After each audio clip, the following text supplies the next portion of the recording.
we are getting straight into our health segment. And remember that yesterday I told you that November is actually the Diabetes Awareness Month. So almost everything we're going to be doing this month is all about, diabetes. And today we are going to be looking at how diabetes affects sexual performance. I've heard it, but is it true? Kweku, have you heard it before? Yeah. It's not something to laugh about. No, it's I'm giggling because it's a very important topic. Well, especially for us men, because sexual performance is a big deal. Well, yeah. So today we're going to be asking, does it only affect the man? Or maybe if a woman has diabetes, it also affects her?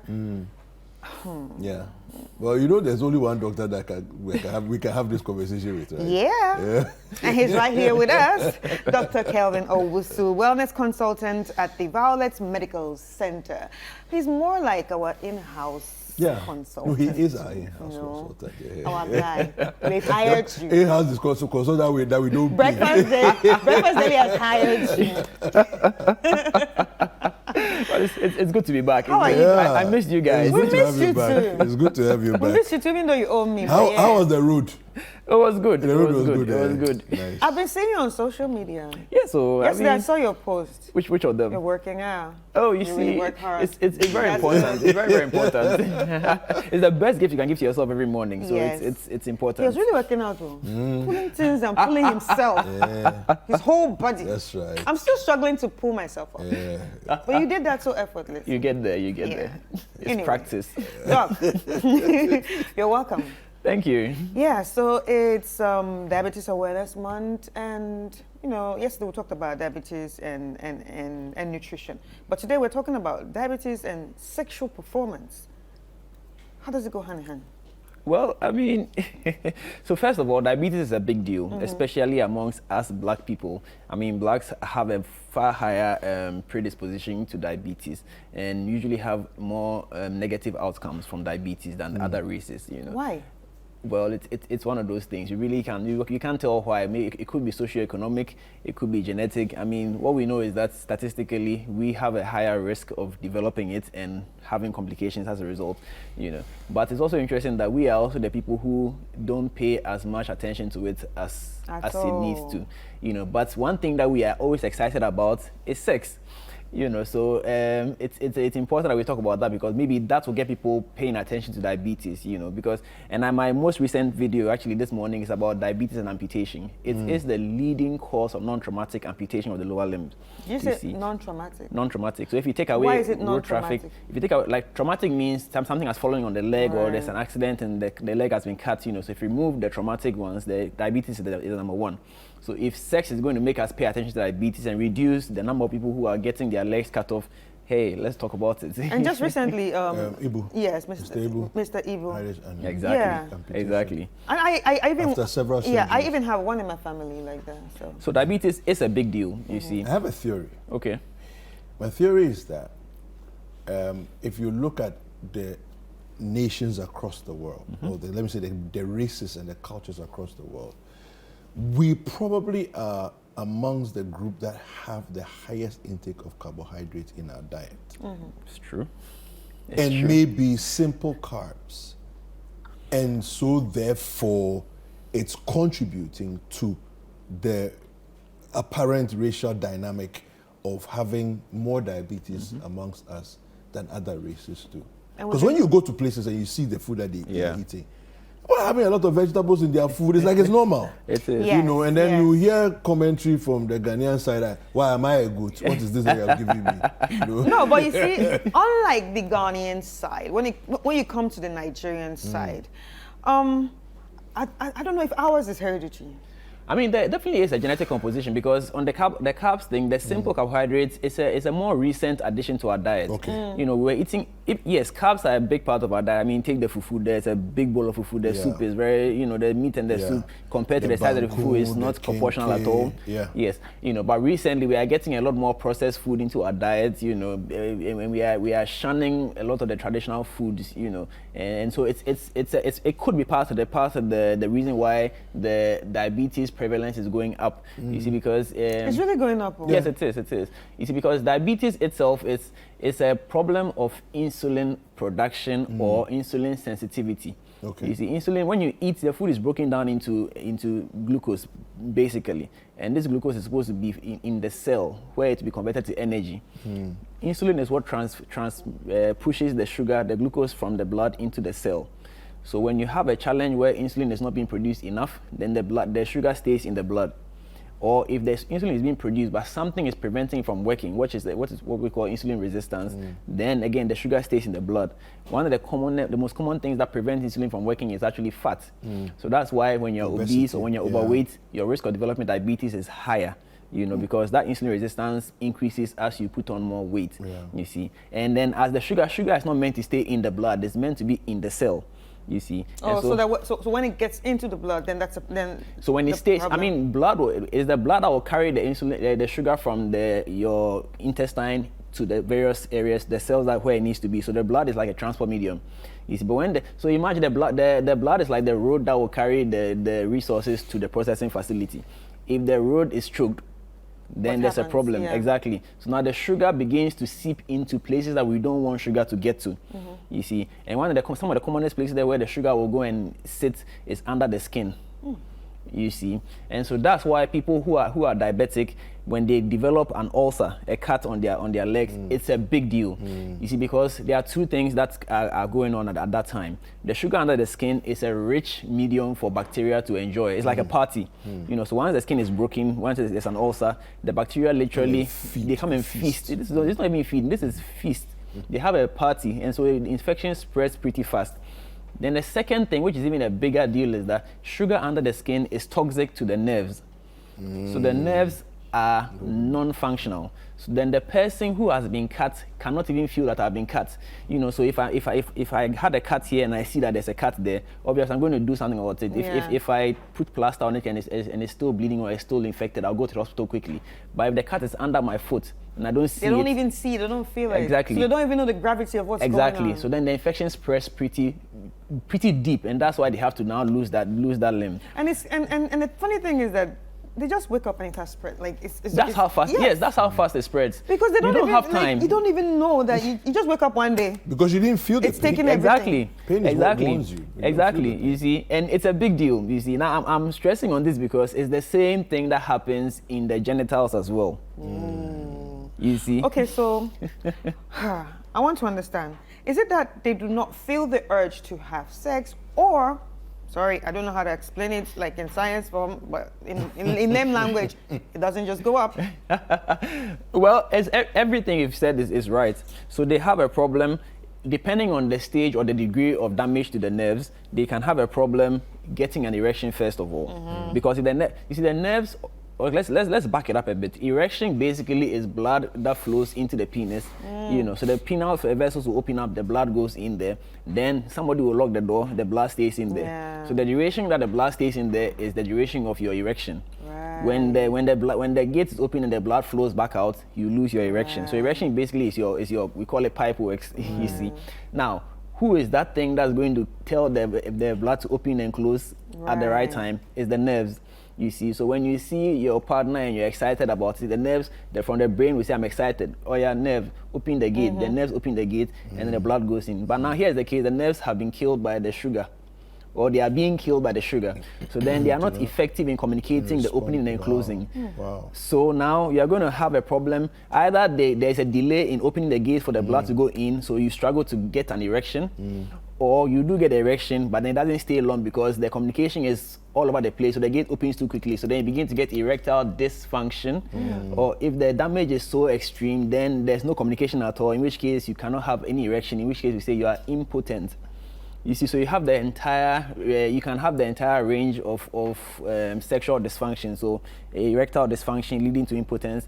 And some people too, depending on which divide or which side you sit, this can be a plus or a minus. Some people also fail to even achieve orgasm.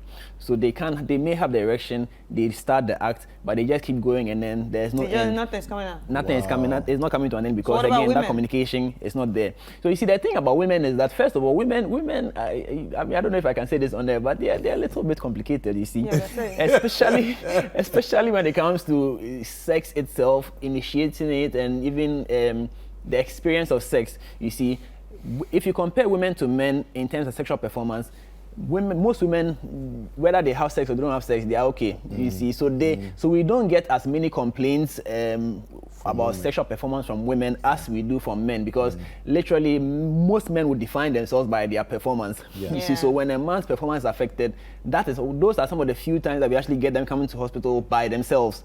Most other times they would come because somebody told them to come. But when they themselves see that they are having problems with their sexual performance, they'll rather come to the hospital, they'll go and seek help from somebody who has no idea what they are doing, you see. So we don't get as many complaints from women, even though technically the same thing goes on in women as well, because the sugar is building up under the skin, you see. And the reason why the problem is below the waist, or when I say below the waist, like this ulcer I started by saying, if I get an ulcer on my hand, I can see it. You can see it. So my eyes compensate for the lack of feeling. Even though I may not feel the pain, because I see that there's an ulcer there, I'm more likely to treat it. So we don't get hand amputations often, you see. Okay. But in the lower part of the body, because I don't see it, it gets to fester for a long time. And for the penis too, because except you have an STI or a very, very weird accident, you hardly get an ulcer on the penis. You know, so we don't get penile amputations much. But what we do get would be the sexual dysfunction because of the damage to the nerves, and even to an extent the blood vessels, because there's a condition called atherosclerosis, which is hardening of the vessels. Hardening of the vessels. The vessels cannot even open up to receive the blood in the first place, and also it's sped up. Is that good English? Yeah. Yes, it is aggravated by diabetes. So these two things come together to cause the sexual dysfunction that we see in men with diabetes. And for a lot of men, that's actually the first time we diagnose that they are diabetic. Wow. And we don't want it to get to that point, because you see, nerve damage tends to be permanent. You see, even though research suggests that sometimes it can recover, it takes a long time. It's for that reason why when somebody gets a stroke, they literally have that reduced function for the rest of their lives. You know, so it's important that we prevent the development of these problems or these conditions. You know, because treatment is very, very difficult because the nerves are dead. If the nerve is dead, we can't do anything about it for now. You see, so prevention is the key. You know, and that's why we need to talk about diabetes, because it is taking a lot of men's pride away. Right. It's a big deal. Pride away. I'm telling you. Well, anyway, so if you have any questions for Dr. Kelvin, you can send it to us at 0204-447-033. That's 0204-447-033. Do let us know what you're thinking, and if you have any questions, Dr. Kelvin is here to answer them for you. Well, this is a very important conversation because it's something very predominant among us, and I'm sure most of us, most of us have it in our family. Oh, yes. And like they say, it's hereditary. So for me, for example, my grandma had it, but she was okay. I don't know what she was eating, but she was okay. My dad, his sister, and the brother. Oh, so, wow. Yes. So that means there's a high possibility that we will have it. And then the good thing is that we were already prepared. Yeah. We're already prepared that, you know what, if you guys don't take care of yourselves, and that is why some of us sleep in the gym. and eat right. But now, there's this thing, alcohol. How does alcohol relate to diabetes? Because when I asked questions as a kid, I was like, so how did you get it? He's like, I was eating a lot too, and I was drinking a lot too. I was not exercising, I was eating and drinking everything, sugar and alcohol. So directly, there's no relation between alcohol and, as in terms of it causing diabetes, you see. But alcohol also has its own things that it causes. Alcohol, for instance, will independently cause your blood pressure to go up. So alcohol can actually eventually cause you to develop hypertension. Now, hypertension is like the body of diabetes. So usually people who are diabetic end up developing hypertension as well, and people who are hypertensive end up developing diabetes as well. You know, or even put this way, people who are diabetic get treated for hypertension at an earlier cutoff than normal population, because when the two combine, the risk of complication is significantly higher, you see. And so when you are diabetic, we counsel you to cut down on alcohol, to cut down on, as for smoking, I mean, if I had my way, we will not be smoking. Anything? But, yes, nothing at all. I mean, you shouldn't be smoking, you see, because smoking will also cause atherosclerosis, right? Diabetes will cause atherosclerosis. Hypertension will cause atherosclerosis. So now if you have those three combining, I mean, you are literally a dead man or dead woman walking, you see. And let me also be quick to add, now, whilst this atherosclerosis and etc. is going on in your penis for a man, it's also going on elsewhere. And people with diabetes have something we call silent myocardial infarction. What is that? So you watch the movies, right? When they get some exciting news or something, or very angry, then they hold their chest or their arm and they say they have a heart attack. Right. It's a bit it's dramatized, but that's how it is. You actually feel the pain in your chest shooting into your arms, right? That's how a normal person would have a heart attack. People with diabetes, because the nerves have been killed around the heart as well, they don't have any feeling. So they will have a heart attack and they won't even know that anything is wrong. Yes. Hey, and so and that's why it makes it even more difficult for us to diagnose. And so they might even die and we'll find out at postmortem that this person had a massive heart attack. But because of the diabetes, nobody even picked it. Even that person himself didn't even know he had a heart attack. You see, and so if you came in with diabetes that has now affected your penis, you would have to do a thorough evaluation of everything: your heart, your brain, your legs. You know, because it's happening everywhere. It's just that for you, we picked it up in the penis, so that's where we are starting from. But we need to look everywhere to see how far the damage is. All right. So we have two questions here. One from Manuel at Teshi. Does diabetics affect the sperm? And Derek from Adabraka says, is the sugar under the skin the reason why patients look swollen at certain stages of diabetes? Okay, so let me start with the second one first. No, it's not because of the sugar under the skin that the person becomes swollen at some point. Wait, so they swell up? Sometimes. It's because of the effect of diabetes on the kidneys. So diabetes can end you up with some kidney failure, and that will then cause you to start swelling up. You know, so I mean, once you notice that, it means that this is progressing. Again, we don't want you to get there, because as we are talking about these complications, they are diabetics who have been diabetic for what, 10 years, 15, 30 years, and they are good. So we can actually have a normal quality life if we follow the instructions, you know. Now, the first question about sperm, yes. So if the diabetes does not take away your erection, it will take away your fertility. And this goes for both men and women. Yes, diabetes. Poorly controlled diabetes can affect your fertility. You know, there's supposed to be a certain number of sperm in your semen. Diabetes can reduce that number. It's such that if you don't get that minimum number, you will struggle to fertilize a woman. And then now, even out of that number, there needs to be a certain proportion that should go straight, like purposeful forward movement. That's actually how we describe them. If you don't have that number going straight, it's a problem. The soldiers. You know, so if your sperms are going round, that's a useless sperm. We want sperm that are moving forward in a purpose, like, you know, sperm with direction. It's got a lot of energy, but it's only swimming in circles. You know, and diabetes can affect the quality of so it affects the quality of the sperm and affects the quantity of the sperm as well. What about the eggs? Well, the same thing. If you are diabetic, it can end up affecting your hormones. So now, if your hormones are not in balance, it can affect your fertility. You know, so we don't want we don't want to get there. You see, when it gets to the point where the nerves are being damaged, we will struggle to reverse the nerve damage. However, we can improve the sugar control. You know, we can get that sugar down to within normal limits, and then hopefully, and as medicine advances, hopefully we can get the nerves to regenerate. But we don't want to get there, so that's why we must prevent it. And so screening is important. You know, first of all, the signs and symptoms of diabetes sometimes a bit non-specific, like tiredness, headache. You know, but there are three things that you need to look out for: increased thirst, increased urination. Increased thirst, increased urination. And then for a lot of people, unplanned weight loss.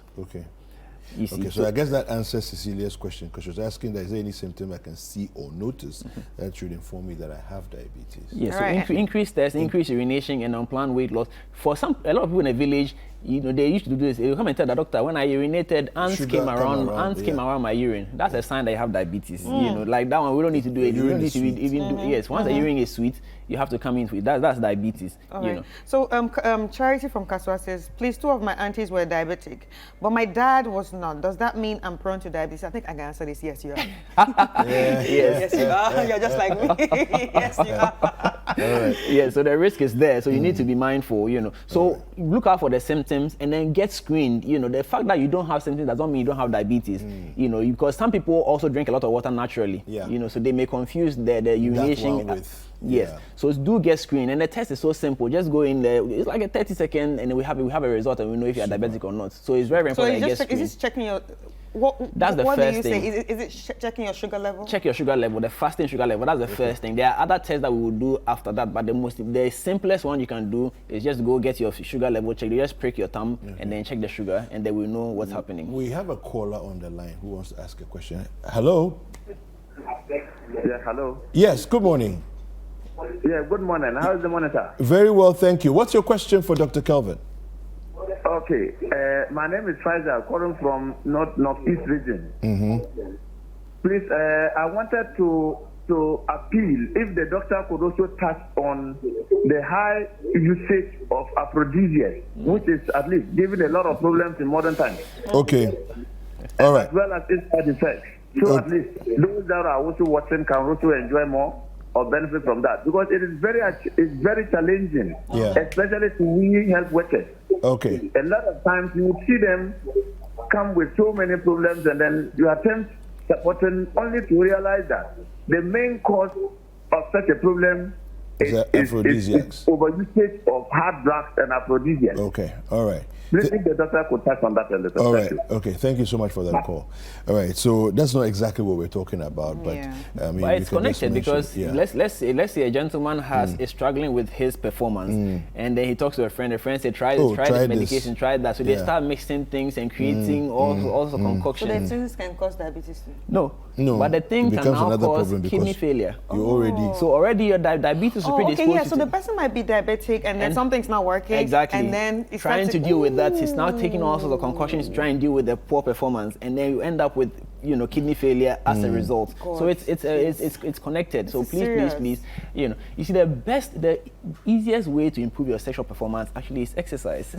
And that's what people don't want to hear. Yeah. If you actually build a habit of just jogging, you actually improve your sexual performance. It's natural. Yeah. A healthy penis resides in a healthy body. That's Hey. it. It's as simple as It's that. as simple as that. Is that why you guys are exercising? But what I do think is a joke that we are doing. I'm telling you. Yeah. It's for something. No, but okay. What about women? Does that also It's the help same women? thing. Because I work out a lot. Exercise and I enjoy improves. it. Exercise Yeah. improves your general well-being, your mental general well-being, your well-being. mentality. It helps balance your what do you call it? Your hormones. Hormones, yeah, So it actually, does, yes. So actually. it naturally will make you ready to do the action. I mean, and as an aside, it also increase your testosterone a little bit, and testosterone is actually what makes you want to do it. Thank you. So yeah, exercise works both ways for men and women. We will work out. Yes.